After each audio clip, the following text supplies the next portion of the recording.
so much, Amy. And thanks everyone for being here. This is incredible. I think when Nate mentioned to me that he and Steffi were doing this with the other crew members, I was super excited about this because I think that our agency and nation and the world are ripe for, I don't know, let's call it a revolution for equality. So I'm just going to share my screen. Let's see. I hope this works. And view. Okay, so how to build an equitable organization. I wanted to start by defining what equitable is: fair and impartial. And I'm glad you're all here because there's so much to talk about when it comes to systems. We talk about systemic oppression, systemic racism, systemic misogyny, and we cannot really fix anything or retrofit equality into a system that is not built for it. And you know, I'll start with a brief background on who I am and why I'm still part of Adland, even though I left the business about 2 years ago, thinking that I would never return. I was pretty much at the top of my game, big agency, big client, big salary, had recently been promoted, but I quit. You know, even though by societal standards I was successful, but I wasn't really happy because a lot of my career was kind of a struggle. Since entering this industry, creative industry, I witnessed racism and misogyny at every single job up until my gap year. And, you know, for example, my first job showed me that pregnant women can get fired when they come back to work after they have their baby and maternity leave. My second job showed me that my voice as a strong Iranian immigrant woman was too much and held me back from promotion. My third job showed me that their first Black ECD was actually just a token hire because when she used her voice to push back against a brief to connect the police department better with millennials, she got pushed out of that job. My fourth job fired me for reporting sexual harassment. My fifth job and last job before my gap year was a good agency, but I'm just, you know, it was very exhausting to be in meetings and brainstorms where our client, you know, the target demographic was AA, African American youth, and there was no Black people in any of our meetings or any of the teams represented.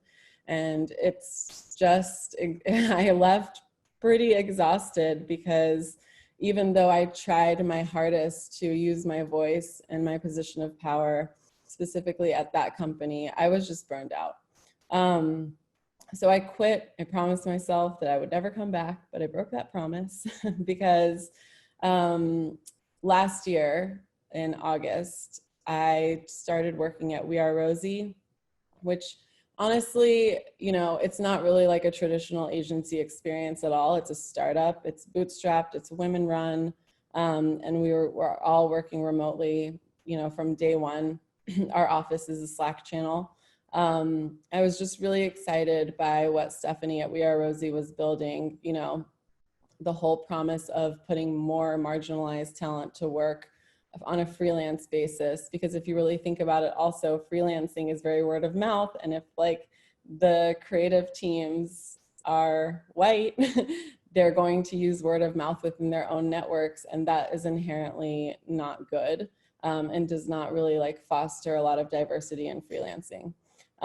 So I started as the head of marketing, and it's been awesome. You know, I can actually show up as my full self. I'm a pretty radical person and I can be my full self here, and I don't have to like, you know, hide who I am or my ideas or, you know, where I come from. And it's honestly very healing to be able to be in this position. And I'm really grateful for this ability to thrive where I can just really bring my full self to this company. And I think that my hope is that that is how everyone can feel at work, you know, where they can just really bring in their full selves. I give you this background, not as like a pity party and not to like really, you know, even sell my current experience, but just to give you hope that it is possible to build a fair and impartial organization. We don't have a D&I department because we just baked in inclusivity from day one. We are very mindful of the kind of talent that we present to clients who are hiring, and we are very mindful of the kind of representation we have within our own organization, which is now 12 people. So when we talk about building an equitable organization, you might just have to think like a startup, which is okay. But what it ultimately comes down to is a mindset shift. Normal, you know, what the idea of normal and status quo, I think, is very comforting, but that should constantly be challenged. I write this here, never been done before. You know, how many people have gotten this brief from a client, do something that's never been done before. But this is a moment where we as an industry can do something that has never been done before. Create equal systems, create fair systems, welcome all people, welcome people who have come from different backgrounds and foster their careers and promote them and pay them and train them so that there's a path to them one day being in the C-suite. Like that's ultimately what this is all about, is leadership changing. And so there needs to be steps for that.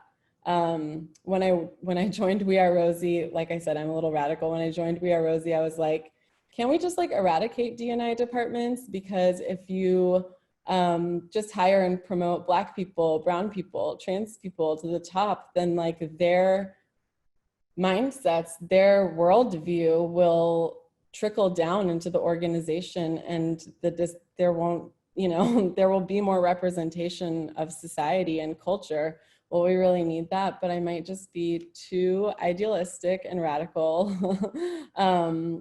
And really, like, you know, today is less waxing philosophical, but today is about action. I really wanted this workshop and breakout session to be steps that you can take tomorrow, that you can take, you know, with you for the rest of your career, starting tomorrow in, you know, building an equitable organization. And we'll just get right into it. Action item number 1 is back to school. We are all considered experts in our fields, but it's time to go back to education mode. It's time to embody the idea of being a student. It's time to listen. Awakening through education. This is, I think, really key because it has to do with the individual level. We can't make systemic change without reflecting on the way we've been internally programmed and, you know, have been maybe raised in a society that has given us biases about hiring, about culture. This is where racism seeps into the workplace. This is where otherization seeps in. So this really, I think this global and national moment right now with the Black Lives Matter movement is a reckoning in the individual. And so we can't start systemic change without reflecting on who we are, listening, reading. I mean, look at the New York Times top seller list right now, you know. I think white fragility is on there, how to be anti-racist is on there. That's like a really, really good start. And if you're in a position of power, if you're a leader, I think, you know, it's important to make organizational changes right now, but I think what's more important is to really remember what it's like to be a student and to eagerly just like learn and absorb as much as you can without exerting yourself as an expert on anything when it comes to racism. It's really just a moment of humility, empathy, being humble, and that journey is lifelong.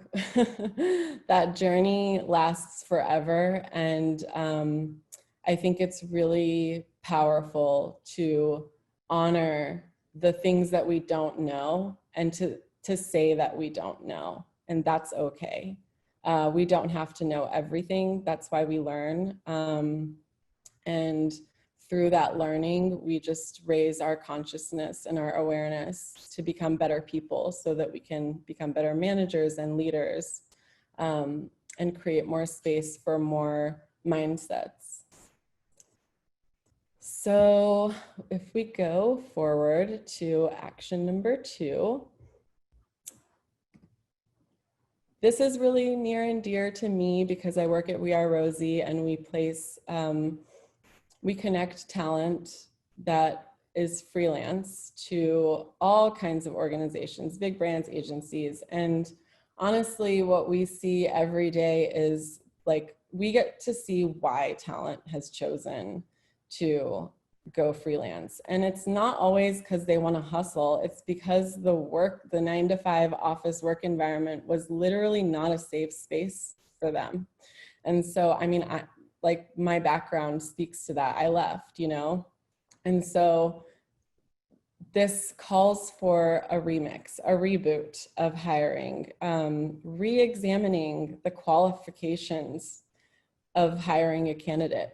For example, a lot of marginalized people systemically do not have the funds to go to college, which means that they don't have the opportunity for an internship. Not giving these people a shot is an example of classism and oppression. That is like literally a case study in systemic oppression. And so where are you posting your jobs? You know, who's able to see that these jobs are open? Is it just on LinkedIn? Are you tapping into communities like Black Creatives, which is BLK Creatives on Twitter, or We Are Rosie, or the Avail List? Shout out to Amy.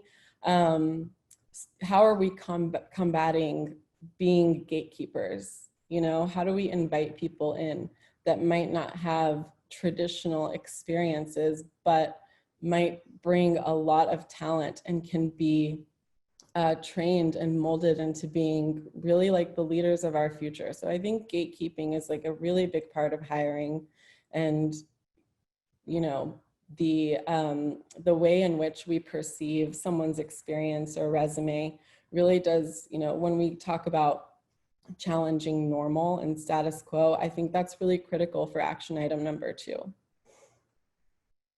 It's also, you know, in the interview process to check your assumptions at the door, if I may be bold.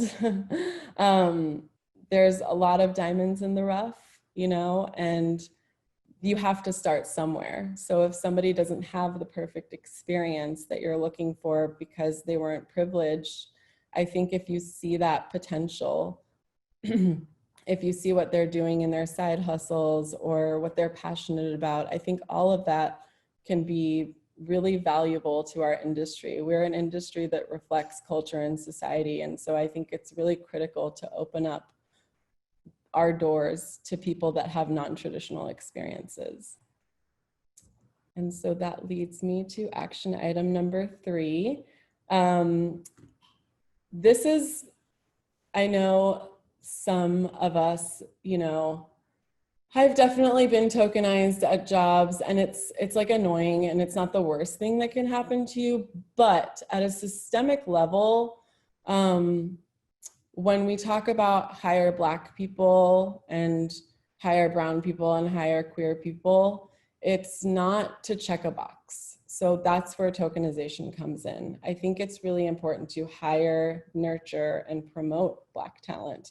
Hire, nurture, and promote trans people. Hire, nurture, and promote disabled people.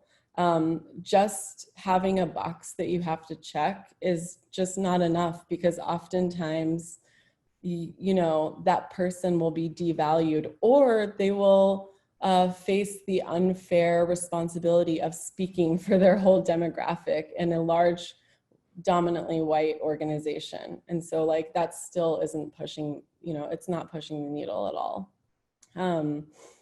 And make sure that your organization has solid leadership training. I think in the last panel discussion, Catherine mentioned that training is a critical piece of retaining talent, and I completely agree with that. I mean, some people come in with their trills and with their skills and trades, but do they have the training to manage people? And you know, that's the snowball effect. When they manage people, they are someone that their team looks up to and is an example for how to lead. And so I think that's a really, really critical part of the process of promotion.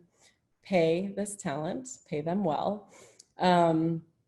And, you know, like I said, our industry is a reflection of society and culture. And so I think it's really, really important that we don't tokenize or appropriate in any way, but really like look at all departments, specifically leadership, and make sure that these departments reflect and represent the cultures that we're serving our clients, that we're serving consumers, and you know, the general population.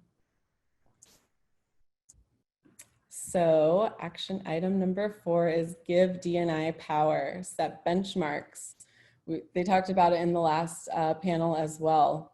If your organization does have diversity, equality, and inclusion, please make sure that it is not just one person, but that it is a department and that they have access to hiring or the power to hire themselves. Otherwise, like, I'll just be blunt, it's just optics, you know?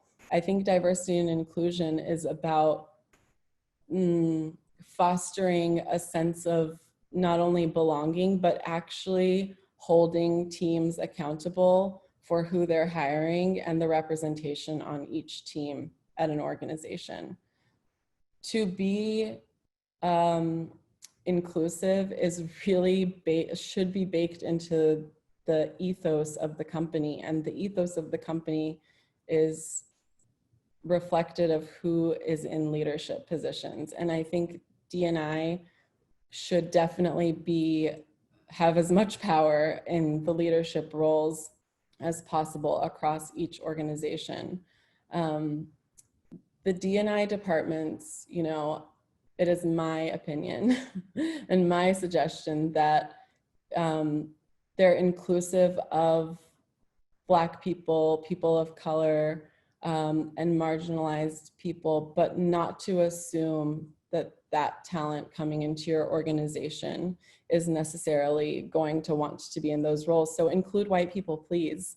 Please include white people into these departments, and you know, listen. So I think Bennett and Nathan's letter, 600, signed by 600 Black talent in our industry, was a great example. Is it on Bennett and Nathan to fix the job, fix the problems of the industry? No, but I think D&I departments and organizations listening to Nathan and Bennett's letter and releasing their diversity numbers is a great start.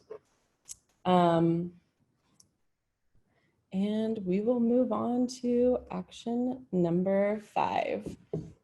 So we just have 3 action items left, don't worry. Hire without borders. We see it every day at We Are Rosie. Before COVID, we were big promoters of remote work.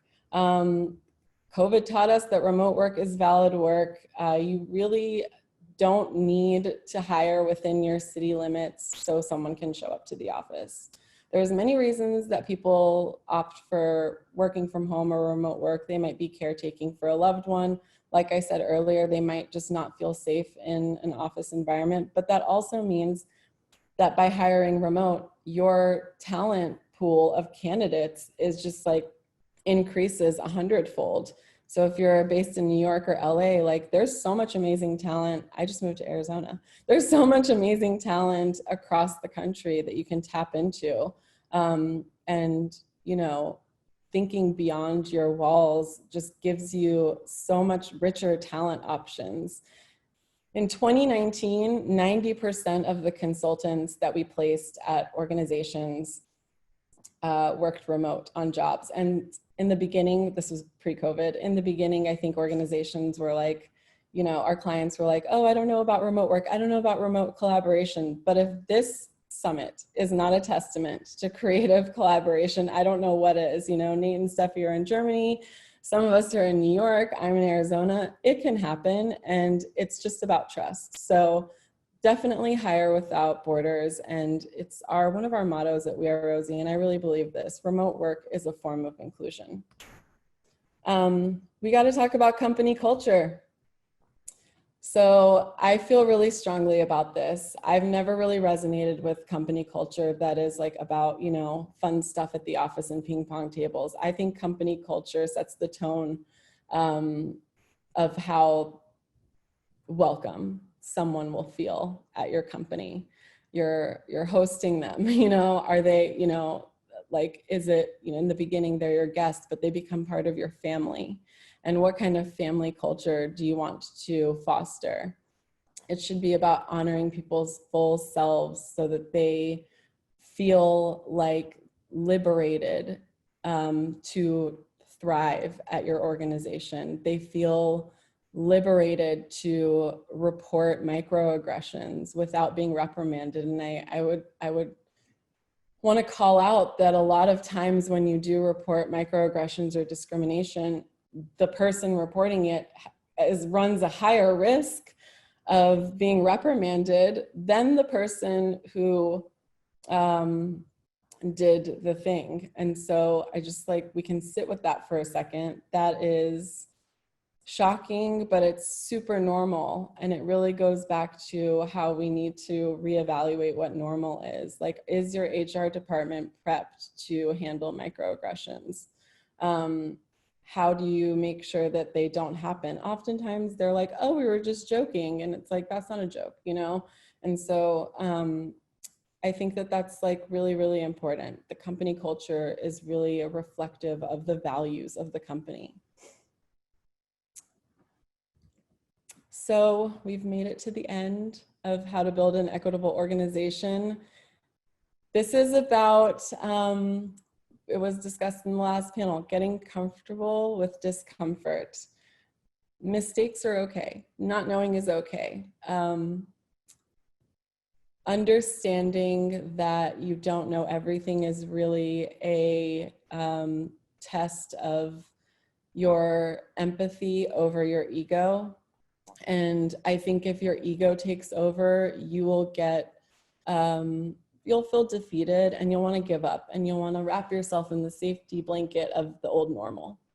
But this is a long haul that we're going on. This is ending systemic racism and oppression.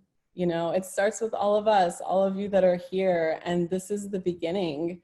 So I think that it's, you know, have a lot of self-compassion for yourself, have a lot of love for this journey, and, you know, really recognize that forgiving yourself for making mistakes is something that you're going to have to bake into this process. It's gonna be bumpy, it's okay, you know, progress over perfection, you know, it's not going to be all about wins. And I think as an industry, we're like, we love wins. We love to win, but I think winning in this case is doing what's never been done before. And when you're doing something that's never been done before, there's gonna be growing pains. So I'm gonna end this workshop with a call for us to embody as much compassion for ourselves, the change makers. We're out here, we're trying to make change in our organizations. And it's really, you know, as a collective industry and society, it's possible to dismantle racism and oppression within our organizations. And it starts with us. So we're here to hold ourselves accountable as allies. Let's lead with love and open minds, and let's get to work. Amy, do we have time for questions? do. We have about 4 minutes for questions. I don't know if you want to stop screen sharing. Awesome. Okay, so I'm just going to quickly ask a few. And just so you know, Kiana, and I said this to the team, I took down everyone's questions. And if we didn't get to them, we'll try and answer them on Instagram. Yes. So the first question I have here is from Sarah. And she asks, do you have a recommended list of organizations that we can post job descriptions to get like a wider reach of people? Like usually it's LinkedIn. We know Working Out Working's really working hard to get that too, but are there any additional ones that you might recommend as? Yeah, I would start with like 3% does it, 3% Movement, and Black Creatives does as well. You know what? I will make a list and post it on Twitter. But speaking of Twitter, Twitter is also a great place to post your job. Yes. The possibility of retweets is phenomenal. And I think a lot of people are not on LinkedIn, you know? And so I think Twitter is a great place, but I'll work on a list. That's a great question because there are a lot of good places. Awesome. So another question we have from Gabrielle, what about resources for team trainings and ongoing education? Are there any that you have that you'd recommend? Ooh, okay. I mean, it really, so team training, I think like there are several consultants out in the world that are really, really good at team training. I can't think of any off the top of my head, but there are literal consultants and organizations that do this on a day-to-day basis for large organizations. I think Rosie definitely is one of them. We have a bunch of training consultants within our community. And it's just about making sure that it probably starts with unconscious bias training. And yeah, I'll make that list too. I'm making notes in my head. And then I'm just have this one last question because I do think that this one we could spend a little time on. It comes from Sam and asks, how do you recommend engaging employees in this virtual world now? Oh, I really like Slack. I think engaging employees is also part of company culture. You know, I think do you have a fear culture in your company? Do you have a trusting culture in your company? Are you offering like more flexibility and flexible hours for working? Like, I mean, at my company, there's so many moms, some people like work from like 5 a.m. to 2 p.m. and that's okay. You know, some people work at night. And like, I think the openness to work on your own terms is inherently more engaging. I think that's great. Maybe we have time for one more question. Let's see here. We've got one question coming in from Kazem. Apologies if I said your name wrong.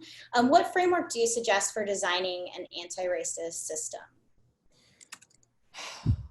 I really think that any organization needs to really scrutinize and just evaluate every department. I know that sounds crazy. I don't really want to be like, burn it all down, but like, it really begins, you know, there's a beginning. So something has to end. And so it's a lot of reflection and looking in the mirror and looking at policies, looking at handbooks, looking at the ways in which we hire people. I think that the voices of Black people, brown people, queer people, trans people must be listened to. There are several consultants out in the world that represent multiple demographics and are doing this work. Hire them, pay them to help your organization because, you know, it should not be like a self-congratulatory effort. And it should, it really needs to start by listening and creating a system that doesn't feel normal, but that feels right.